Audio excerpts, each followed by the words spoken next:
Hi friends, வணக்கம். இந்த வீடியோவில் weather and climate in India பார்க்க போகிறோம்.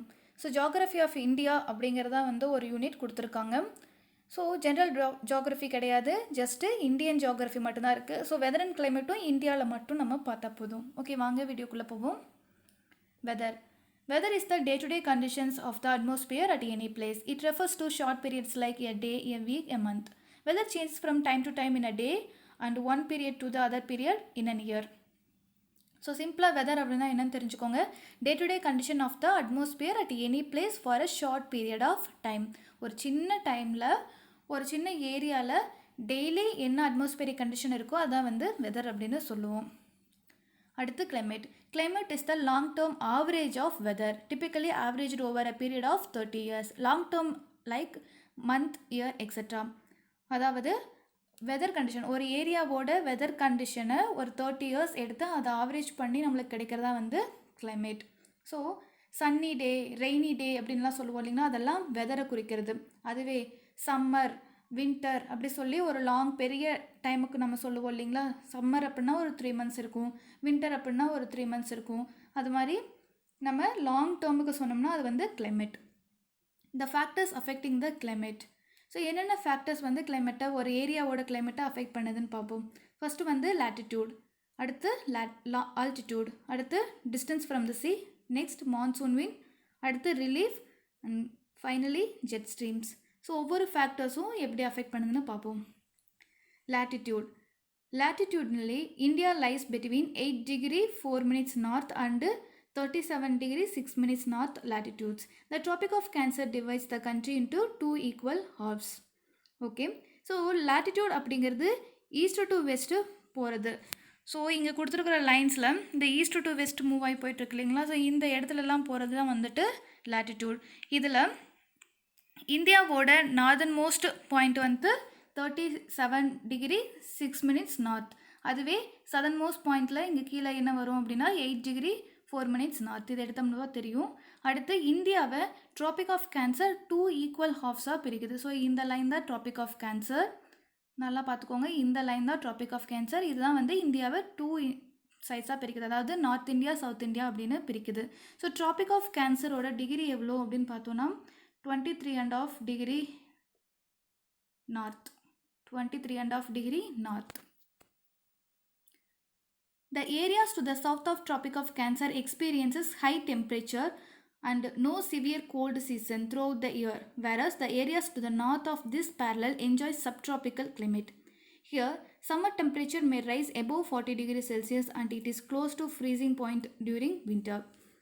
So, latitude பொறுத்து நம்ம பார்த்தோம். ஸோ லேட்டிடியூடில் ட்ராபிக் ஆஃப் கேன்சர் இந்தியாவை ரெண்டாக பிரிக்குது. சவுத் இந்தியா, நார்த் இந்தியா அப்படின்னு சொல்லி ரெண்டாக பிரிக்குது. சவுத் இந்தியா கடல் பக்கத்தில் இருக்குதுங்க, ஃபுல்லாக கடலால் சூழப்பட்டிருக்கும். அதனால் இங்கே ஒரு எக்ஸ்ட்ரீம் வெதர் டிஃப்ரென்ஸ் அப்படின்னு சொல்லி இருக்காது. வின்டர் அப்படிங்கிறது பெருசாக ஃபீல் ஆகவே ஆகாது. எப்போவுமே ஒரே மாதிரி தான் டெம்பரேச்சர் இருக்கும். அதாவது நம்ம தமிழ்நாட்டில் இருக்கிறவங்களுக்கெல்லாம் கண்டிப்பாக ஒரு வின்டர், எக்ஸாக்ட் வின்டர் நம்ம ஃபீல் பண்ணியிருக்கவே மாட்டோம். ஆனால் நார்த்துக்கு போனீங்கன்னா பயங்கர வின்டர் நீங்கள் ஃபீல் பண்ணலாம். ஸோ நார்த் இந்தியா கடலை விட்டு ரொம்ப தூரமாக இருக்குது. ஸோ இங்கே தான் கடல் பகுதி இருக்குது. நார்த் இந்தியா எக்ஸ்ட்ரீமாக உள்ள லேண்டுக்குள்ளே போயிடுது. ஸோ அங்கே எக்ஸ்ட்ரீம் கிளைமேட்ஸ் ஃபீல் ஆகும். ஸோ சம்மரில் ரொம்ப வெயிலாக இருக்கும், that is 40 to 45 degree Celsius வரைக்கும் இருக்கும் டெல்லியிலலாம். அதுவே வின்டரில் ரொம்பவே கோல்டாக இருக்குங்க, தாங்கவே முடியாது. ரெண்டு கிளைமேட்டுமே எக்ஸ்ட்ரீமாக இருக்கும். ஓகே, ஸோ லேட்டிடியூடை பொறுத்து இந்தியாவில் எப்படி கிளைமேட் சேஞ்ச் ஆகுது அப்படி சொல்லிட்டு நம்ம பார்த்தோம். அடுத்து altitude. when the altitude increases the temperature decreases. The temperature decrease at the rate of 6.5 degrees Celsius for every 1000 meters of ascent. It is called normal lapse rate. So altitude அப்படின்னா ஒன்றும் இல்லைங்க, height. நீங்கள் ஒரு ஏரியாவில் ஊட்டி, கொடைக்கானல் நிறைய பேர் போயிருப்பீங்க. மலை பிரதேசங்களுக்கு கண்டிப்பாக ஒரு போகவா செஞ்சுருப்பீங்க. இல்லைனா அங்கே கொஞ்சம் குளிராக இருக்குன்னா அது நம்ம தெரிஞ்சுக்கலாம். எதனால் அப்படின்னா டெம்ப்ரேச்சர் சி லெவலில் இருந்து, அதாவது நீங்கள் நிலத்தில் பிளைனில் இருக்கீங்க இல்லையா, ஸோ நிலப்பகுதியிலிருந்து மேலே ஹைட்டு போக போக டெம்ப்ரேச்சர் குறைஞ்சிட்டே போகும். ஸோ அதுக்கு தான் என்னென்னு சொல்லுவாங்கன்னா நார்மல் லேப்ஸ் ரேட் அப்படின்னு சொல்லுவோம். ஒவ்வொரு கிலோமீட்டருக்கும், அதாவது ஒவ்வொரு 1000 மீட்டர் வந்து ஒரு கிலோமீட்டர். ஸோ ஒவ்வொரு கிலோமீட்டருக்கும் 6.5 டிகிரி செல்சியஸ் டெம்பரேச்சர் குறையும்.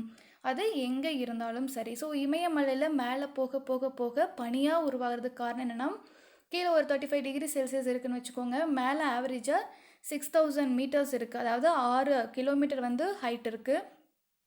6 கிலோமீட்டருக்கும் ஒவ்வொரு கிலோமீட்டருக்கும் 6.5 ரெடியூஸ் பண்ணோன்னா மைனஸில் தான் டெம்பரேச்சர் இருக்கும். அதனால தான் அங்கே நல்லா பனியாக இருக்குது, அதாவது கிளேசியராக இருக்குது.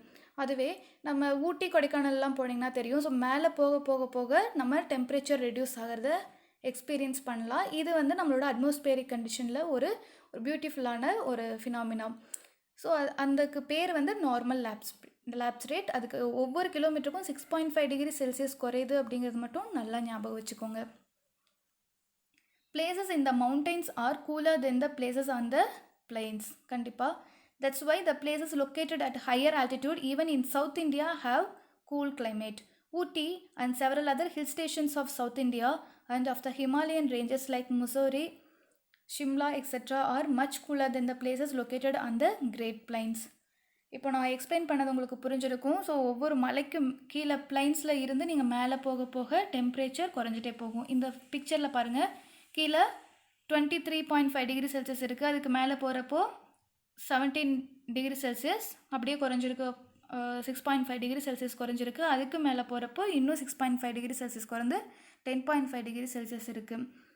இப்படி தான் வந்து மேலே ஹைட் போக போக சேஞ்ச் ஆகிட்டே போகும். ஸோ ஏன் ஊட்டி கொடைக்கானல்லாம் கூலாக இருக்குது அப்படின்னு தெரிஞ்சுக்கோங்க. That is normal labs rate. Distance from the sea. Distance from the sea causes temperature and pressure variations and also affects the amount of rainfall. The peninsular region is not very far from the sea and this entire area has a clear maritime influence on climate.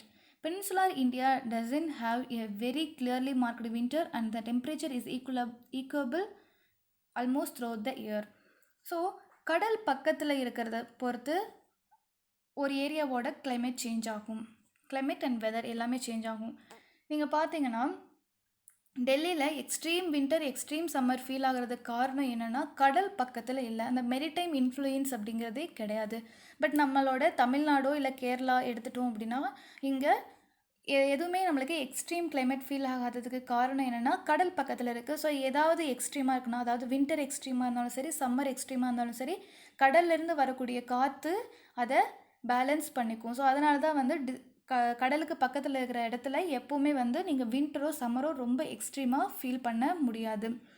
ஒரு சிலர் யோசிப்பீங்க, சென்னையிலலாம் வந்து அவ்வளோ வெயிலாக இருக்கே, கடல் பக்கத்தில் தானே இருக்குது அப்படின்னு சொல்லிட்டு. நம்ம கிட்டத்தட்ட ஈக்குவேட்டருக்கு பக்கத்தில் இருக்கும். ஸோ அது ஒரு ரீசன். தென் சென்னை அப்படிங்கிறது ஒரு அர்பன் சிட்டி. ஸோ அர்பன் சிட்டியில் கண்டிப்பாக அர்பன் ஹீட் ஐலாண்ட் அப்படின்னு ஒரு ஃபினாமினா படிச்சிருப்பீங்க. அதனால தான் அங்கே ஹீட் அதிகமாகும். ஸோ அதை பற்றி அது என்னென்னா ஒன்றும் இல்லைங்க, கான்க்ரீட் அதிகமாக இருக்கிறப்ப அது நிறைய ஹீட்டை பிடிச்சி வச்சுக்கும். தென் அது மெதுவாக தான் விடும், ரிலீஸ் பண்ணும் அந்த ஹீட்டை. ஸோ அந்த ஹீட் ரிலீஸிங் ப்ராசஸால் தான் நைட்டில் கூட நம்மளுக்கு சென்னையில் டெம்பரேச்சர் அதிகமாகவே ஃபீல் ஆகுது. அதர்வைஸ் இப்போது அங்கே சிட்டி இல்லை, நார்மலான ஒரு ஏரியா அப்படின்னா கம்பேரிட்டிவ்லி கொஞ்சம் கூலாக தான் இருந்திருக்கும். ஓகேங்களா? ஸோ கடல் பக்கத்தில் இருக்கிற ஏரியாலாம் மெரிடைம் கிளைமேட் அப்படின்னு சொல்லுவாங்க. நம்மளோட பெனின்சுலார் இந்தியா ஃபுல்லுமே கிட்டத்தட்ட கடலுக்கு பக்கத்தில் தான் இருக்குது. அப்போது அந்த ஏரியா ஃபுல்லுமே மெரிடைம் கிளைமேட் தான் இருக்குது. ஸோ நார்த் இந்தியாவில் அந்த மெரிடைம் கிளைமேட் எக்ஸ்பீரியன்ஸ் பண்ண முடியாது. Areas of central and north India experience much seasonal variation in temperature due to the absence of influence of seas. Hence summers are hot and winters are cold. அடுத்து monsoon wind. Seasonal reversal winds is present and India remains in the influence of these winds for a considerable part of a year. Though the sun's rays are vertical over the central part of India during the mid-June, the summer season ends in India by the end of May. Okay, monsoon wind. இந்தியாவுக்கே உரித்தான ஒரு விஷயம் என்னென்னா monsoon wind, அதாவது பருவக்காற்று. பருவங்களில் மட்டுமே அடிக்கக்கூடிய காற்று தான் வந்து பருவக்காற்று அப்படின்னு நம்ம சொல்லுவோம். தமிழில் பார்த்தீங்கன்னா அந்த வேர்ட்ஸு உங்களுக்கு ஈஸியாக அண்டர்ஸ்டாண்ட் ஆயிடும். ஸோ சென்ட்ரல் இந்தியா இருக்குது இல்லைங்களா, அப்போது நம்மளோட ஜூன் டைமில் தான் நம்மளுக்கு உண்மையாகவே நல்ல வெயில் அடிக்குங்க. மே மாதம் வெயில் அடிக்கும் கண்டிப்பாக. அதுக்கப்புறம் ஜூனில் தான் உண்மையாகவே வெயில் அதிகமாக அடிக்கும். அந்த அதிகமாக அடிக்கிறனால நம்மளுக்கு மான்சூன் வந்து இந்தியாவுக்குள்ளே என்டர் ஆகும். இது வந்து நீங்கள் மான்சூன்கிற டாபிக் படிக்கிறப்போ கிளியராக புரியும். இப்போ ஜஸ்ட்டு ஒரு கிளான்ஸ் மட்டும் சொல்கிறேன். ஸோ இந்தியாவில் அதிகமாக சென்ட்ரல் இந்தியாவில் அதிகமாக டெம்பரேச்சர் இன்க்ரீஸ் ஆகிறதுனால தான் மான்சூன் வின் இந்தியாவுக்குள்ளே வருது. இது ஒரு முக்கியமான ஃபினாமினா இந்தியாவோட கிளைமேட்டை பொறுத்த வரைக்கும். Onset of southwest monsoon brings down the temperature of the entire India and causes moderate to heavy rainfall in many parts of the country. Similarly, the climate of Southeast India is also influenced by northeast monsoon. So என்ன சொல்ல வர்றாங்க அப்படின்னா, central இந்தியாவில் ரொம்ப அதிகமான heat இருக்குது, அதனால் south west monsoon உள்ளே வருது. அப்படி உள்ளே வரக்கூடிய மான்சூன் அந்த டெம்பரேச்சர் ஹை டெம்பரேச்சரை ஃபுல்லாக ரெடியூஸ் பண்ணி விடுது. Then at the same time south east India, அதாவது நம்ம தமிழ்நாடு ஆந்திரா பகுதியில் பெருசாக டெம்பரேச்சர் ரெடியூஸ் ஆகிருக்காது. ஏன்னா நம்மளுக்கு சவுத் வெஸ்ட் மான்சூன் கிடையாது. அதுக்கு வந்து நிறையா ரீசன்ஸ் இருக்குது. பட் அந்த சவுத் வெஸ்ட் மான்சூன் வந்து சவுத் ஈஸ்ட் இந்தியா, அதாவது தமிழ்நாடு ஆந்திராவில் இல்லைனாலும் மறுபடியும் அந்த ஏரியாவும் கூல் பண்ணுறதுக்காக வரதான் நார்த் ஈஸ்ட் மான்சூன். நம்ம இந்த டாபிக், அதாவது மான்சூன் விண்ட் அப்படிங்கிறத பர்டிகுலராக நம்ம தனி வீடியோவாகவே பார்ப்போம். இது இந்த இடத்துல ஜஸ்ட்டு உங்களுக்கு நார்மலான இன்ஃப்ளூயன்ஸ் மட்டும் தெரிஞ்சுக்கோங்க கிளைமேட்டை பொறுத்த வரைக்கும். அடுத்து relief of India has a great bearing on major elements of climate such as temperature, atmospheric pressure, direction of winds and the amount of rainfall. The Himalayas act as a barrier to the freezing cold winds blows from Central Asia and keep the Indian subcontinent warm. As such, the North India experiences tropical climate even during winter.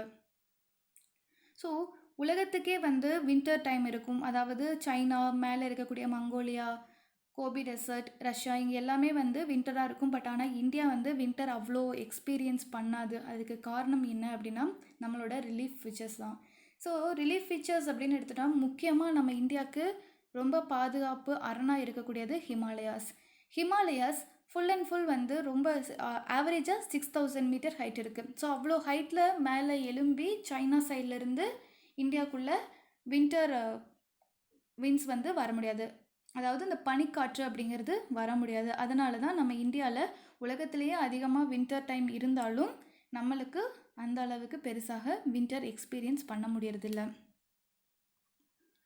As such, the North India experiences tropical climate even during winter. During southwest monsoon, areas on the western slope of the Western Ghats receive heavy rainfall. On the contrary, vast areas of Maharashtra, Karnataka, Telangana, Andhra Pradesh and Tamil Nadu lie in rain shadow or leeward side of the Western Ghats receive very little rainfall. So Himalayas பொறுத்த வரைக்கும் அதோட work என்னென்னு பார்த்தோன்னா, gold wind உள்ளே வராமல் தடுக்கிறது தான் அதோட வேலை. சேம் அதே போல் ரொம்ப முக்கியமான ஒருத்தங்க யாருன்னா இங்கே இந்தியாவில் வெஸ்டர்ன் காட்ஸ், மேற்கு தொடர்ச்சி மலைகள். ஸோ அந்த மேற்கு தொடர்ச்சி மலையோட வேலை என்ன அப்படின்னு பார்த்தோன்னா, இங்கிருந்து வர சவுத் வெஸ்ட் மான்சூனை ஃபுல்லாக தடுத்து இந்த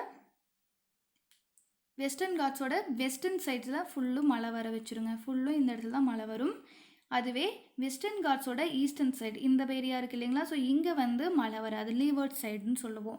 ஸோ அந்த ஏரியா வந்து ஃபுல்லாக ட்ரையாக இருக்கும். ஸோ வெஸ்டர்ன் சைடு ஃபுல்லும் மழை பெஞ்சு வளமாக இருக்கும், ஈஸ்டர்ன் சைடு ஃபுல்லும் கொஞ்சம் ட்ரையாக இருக்கும். ட்ரை சீசன், அதாவது அந்த மழையை எக்ஸ்பீரியன்ஸ் பண்ண முடியாது. இது மாதிரி நம்மளுக்கு நல்லா ரிலீஃப் ஃபீச்சர்ஸ் ரொம்ப ஹெல்ப் பண்ணுது. அதே மாதிரி இங்கே இருக்கக்கூடிய ஆரவல்லி மலைத்தொடர் இருக்குங்க, அது வந்து ராஜஸ்தானோட ஈஸ்டர்ன் சைடுக்கு ரொம்ப மழை பெய்யறதுக்கு காரணமாக இருக்கும். அதே போல் இங்கே இருக்கக்கூடிய ஈஸ்டர்ன் காட்ஸ் இருக்குது இல்லைங்களா, ஸோ அது வந்து நம்மளுக்கு பேரலாக சவுத் வெஸ்ட் மான்சூனுக்கு பேரலாக அமைஞ்சிறதங்காட்டிக்கு எந்த விதத்துலேயும் மழை பெய்யாமல் இருக்கிறதுக்கும் ஒரு காரணமாக இருக்குது. ஸோ இது மாதிரி ரிலீஃப் ஃபீச்சர்ஸ் அப்படின்னு பார்த்துட்டோன்னா ரொம்ப ஹெல்ப்ஃபுல்லாக தான் இருந்துட்டு இருக்குது. அடுத்து Jet streams are the fast moving winds blowing in a narrow zone in the upper atmosphere. So Appar atmosphere, அதாவது நம்ம கீழே இருக்கோம் இல்லைங்களா, இங்கே இல்லை, இங்கேருந்து மேலே ஒரு 5 கிலோமீட்டர் 6 கிலோமீட்டர் ஹைட்டில் மேலே ஒரு விண்ட் சிஸ்டம் இருக்குது. அது நேரோ ஜோனில் மட்டும்தான் போகும். ஃபுல்லும் நகர்ந்து ஃபுல் ஏரியாவும் கவர் பண்ணாது. ஒரு பர்டிகுலர் ரீஜனில் மட்டும்தான் அது ஃப்ளோ ஆகிட்டு இருக்கும். அதான் வந்து jet stream. According to the jet stream theory, the onset of southwest monsoon is driven by the shift of the subtropical westerly jet stream from the plains of India towards the Tibetan plateau. The easterly jet stream caused tropical depression both during southwest monsoon and retreating monsoon. So jet stream தியரியை பொறுத்த வரைக்கும் south west monsoon இந்தியாவுக்குள்ளே எப்படி வருது அப்படின்னு வந்து சொல்கிறாங்க. So India எப்படி இருக்குது அப்படின்னா, இங்கே ஜெட் ஸ்ட்ரீம் வந்து ஃப்ளோ, இது ஹிமாலயாஸ், இங்கே டிபெட், ஓகேங்களா. ஸோ இந்த ஏரியாவில் வந்து ஜெட் ஸ்ட்ரீம் வந்து ஃப்ளோ ஆகி வந்துட்டு இருக்கிறது கொஞ்சம் திபெத் சைடில் மூவ் ஆகி போச்சு அப்படின்னா, அதனால தான் வந்து இந்தியாவுக்குள்ளே சவுத் வெஸ்ட் மான்சூன் என்டர் ஆகுது அப்படின்னு சொல்கிறாங்க. இதுபடி சவுத் வெஸ்ட் மான்சூன் என்டர் ஆகுது அப்படின்னு சொல்லப்படுது. அதே போல் the easterly jet stream cause tropical depressions both during south west monsoon and retreating monsoon. So tropical depression அப்படின்னா என்னென்னா, ஒரு மிகப்பெரிய டிப்ரெஷன் க்ரியேட் ஆகிறது. அதாவது டெம்பரேச்சர் ஹையால் நம்மளுக்கு ஒரு வெப்ப சலனமாக உருவாகிறதா வந்து டிப்ரெஷன் அப்படின்னு சொல்லுவோம். ஸோ இந்த ஏரியாவில் நல்லா டிப்ரெஷன் க்ரியேட் ஆகும். எதனால் அப்படின்னா, ஈஸ்டர்லி ஜெட் ஸ்ட்ரீம், ஈஸ்டர்லேருந்து வரக்கூடிய ஜெட் ஸ்ட்ரீமால், அதாவது கீழே நிலத்துக்கிட்ட இல்லைங்க, மேலே அட்மாஸ்பியரில் நல்ல ஒரு 5 கிலோமீட்டர்ஸ்க்கு அந்த பக்கம் மேலே. ஸோ இதனால தான் வந்து நம்மளுக்கு south west monsoon and north east monsoon எல்லாமே வந்து இந்தியாவுக்குள்ளே என்ட்ரு ஆகுது அப்படின்னு சொல்லப்படுது. அப்போ இந்தியாவோட கிளைமேட்டில் ஜெட் ஸ்ட்ரீம் எந்த அளவுக்கு ஒர்க் ஆகுதுன்னு நல்லா தெரிஞ்சுக்கோங்க. ஜெட் ஸ்ட்ரீம்னால் ஜஸ்ட்டு நம்ம நார்மலாக நம்ம இங்கே இருக்கக்கூடிய விண்டு கிடையாது, மேலே அப்பரில் இருக்கக்கூடிய ஒரு காற்று. So that's all about weather and climate. So அதோட ஃபேக்டர்ஸ் வச்சு தான் நம்ம படிப்போம். ஒவ்வொரு ஏரியாலையும் ஏன் என்ன அப்படிங்கிறது படித்தோம். நம்ம ஆல்டிடியூட், லேட்டிடியூடு பார்த்தோம். ஸோ லேட்டிடியூடை பொறுத்தா வந்து சவுத் இந்தியாலையும் நார்த் இந்தியாவிலும் வேறு வேறு டெம்பரேச்சர் பார்த்தோம். அதே மாதிரி ஆல்டிடியூடை பொறுத்தா வந்து நம்ம ஊட்டி கொடைக்கானல்லாம் போனால் கிளைமேட் சேஞ்சஸ் பார்க்குறோம், வெதர் அண்ட் கிளைமேட் சேஞ்சஸ் பார்க்குறோம். அதே போல் ஜெட் ஸ்ட்ரீமை பொறுத்து தான் நம்ம south west monsoon, north east monsoon பார்த்தோம். அதே போல் மான்சூன் வின் இந்தியாவுக்குள்ளே வரங்காட்டிக்கு தான் நம்ம இந்த அளவுக்கு ஒரு நல்ல கிளைமேட் எக்ஸ்பீரியன்ஸ் பண்ணி நிறைய பயிர்கள் வந்து வைக்கிறோம். ஸோ இது மாதிரி நிறைய காரணங்கள் பார்த்தோம். இது எல்லாமே வந்து நீங்கள் ஃபேக்டாக பார்க்காதீங்க, ஒவ்வொன்றையும் அப்ளை பண்ணி பார்த்தீங்கன்னா தான் நல்லா புரியும். ஸோ இதுக்கான சோர்ஸ் எந்த புக்கிலேருந்து எடுத்திருக்கோம் அப்படின்னா 10th சமச்சீர் கல்வி புக். கண்டிப்பாக இந்த லெசனை நீங்கள் புக்லேயும் படிங்க. Subscribe our channel for more upcoming videos. All the best. Thank you.